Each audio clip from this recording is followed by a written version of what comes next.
Hi guys, I hope everybody is doing so well. Today what I'm going to be showing you guys is my tips and tricks for grocery shopping. You never realize how strategic grocery shopping can be for me until you become a mom. So I'm gonna go ahead and just take you through that, and let's go ahead and get started. But before we get started, if you guys are not subscribed, I highly plead with you to do so. I am trying so hard in the next few years to see where this channel can take me and see what different opportunities I can get, and every single subscription or like or comment helps a ton. So let's go ahead and dive into it.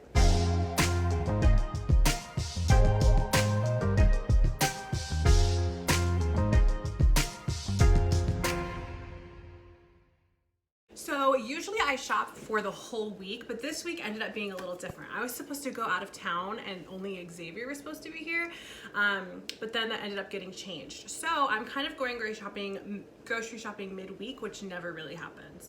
But in any event, usually the first thing that I do is I get out a sheet of paper and a pen, and I write down each day of the week, and I put a B for breakfast and a D for dinner. I usually don't plan out lunches because those are all like typically just the same thing. What helps me the most is Pinterest. I have a whole board of Pinterest ideas, or even just things that are pictures of something like hot dogs. I know how to make hot dogs, but they do help me with my suggestions when I keep them on there. This is what my sheet of paper ends up looking like. I did start with Wednesday because, as I mentioned, we were midweek. So I write down what we're having for breakfast, which is toast and raisins. And for D for dinner, it says casserole, which to me, I know what I'm putting in that casserole. So all of this on here is going to be listed, but from the things that I need to get at the store, because you guys know what you make for your own recipes. So here's just a quick glance of what I do that helps me. While I'm looking at my Pinterest, I always take down my bins. I have these little food organizers that I got from the dollar store.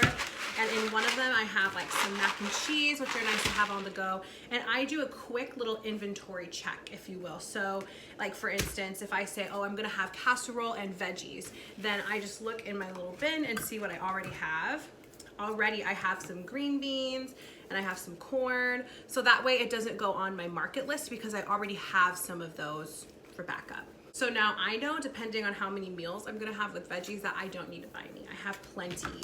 I will also do the exact same thing with my fridge. I just go over to the fridge and find out what we need. Usually in there, I need to replace like yogurts for Molly or her pouches, which is key to get us through the week and any errands we run.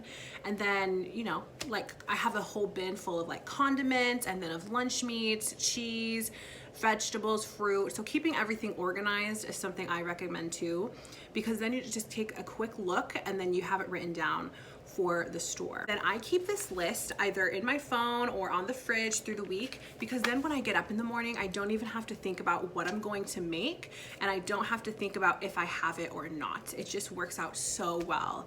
And to be honest, I never budgeted groceries until I had Molly. When it was just Xavier and I, it was pretty easy because we didn't have a lot of money to spend somewhere else. It was just between the two of us, and we were both working, so it was kind of easy to just go out whenever we wanted to, and it was easy to just go spur of the moment. But now that we have other priorities and other things to think about, planning ahead is the biggest thing that saves us money, because then eventually you start to get on like a schedule of what you're buying, and it's easy to price out and remember what they were so that you can form a budget a little bit closer. The reason why I stress inventory in this video is because I never ever used to do it. Truly, I would just write down what I thought I needed, and go to the store and buy it all and come back, and as we were putting groceries away, I would notice that I had so many things, which kind of sounds like common sense, right? But for me, I realized I was spending so much extra money on the things that I already had. So it's been very helpful for me, and it's also helpful because it lets me know, like, it helps me in the future to remember how long something lasted, like a lunch meat or a can of green beans or anything like that. So doing inventory on what you already have and planning down the meals that you're going to make is just going to be, at the end of the day, a big money saver. Another thing that I want to mention that might be pretty helpful, that is at least to me, is I only shop at one store. I know there's a couple people who shop at different ones, but for me, shopping at one store, I'll speak on that experience since I don't have the others and how beneficial that might be, but this one I like know the store down perfectly, and I can tell you from what I usually buy, how much everything is. So it's easy to kind of put things together that way, depending on how much money you have to spend for that week. Okay, I wouldn't be doing you guys justice if I didn't share my favorite part of shopping and something I highly recommend, especially when you live on the second floor like me.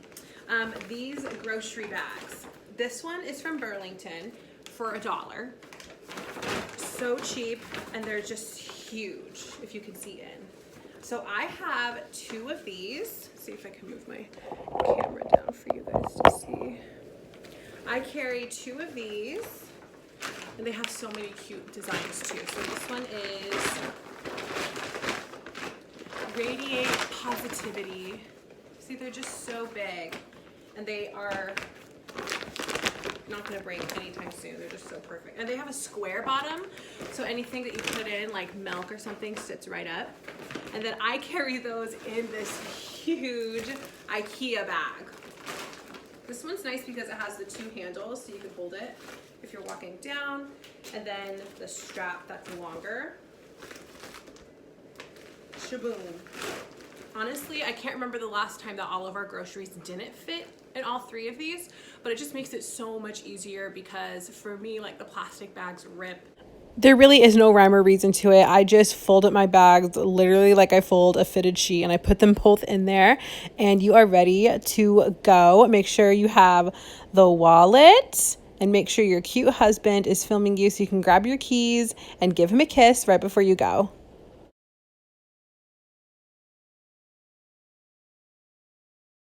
Okay, confession. I was gonna film me going to the store and everything, but I don't need to do that. We all know how to grocery shop, and you know what's on your list. I hope you guys try this out. I would give it a couple of weeks. Even if you need to save some receipts to compare the savings or anything like that, do it. It's worth the experiment. It has helped me and my family out so much, and it just makes me feel more organized, which means I feel like my life is a little more put together. So I just got back from grocery shopping, and Molly is awake now. Where's Molly? And I do have one more recommendation to staying on a budget, and that is buy what you need. It is so tempting to want to buy like just a bunch of extra things, but one of the things that I've come to realize is that when I buy only what I need, it saves me a lot more money. But I do recommend also that you designate a time for you to buy those extra things. Like for us on Saturdays, we have pizza night and root beer float and treat night. It's kind of carrying on a tradition my mom started. So through the week, if I want to buy something that's like, just seems a little bit extra, like extra candy, I just remember that Saturday's coming up and that I'll have the opportunity to do that. Okay, that's the end of this video, but watch this. Look how cute this is. Molly, what's this called? If you're wondering why, here's why. Hear that noise? See you guys in the next video.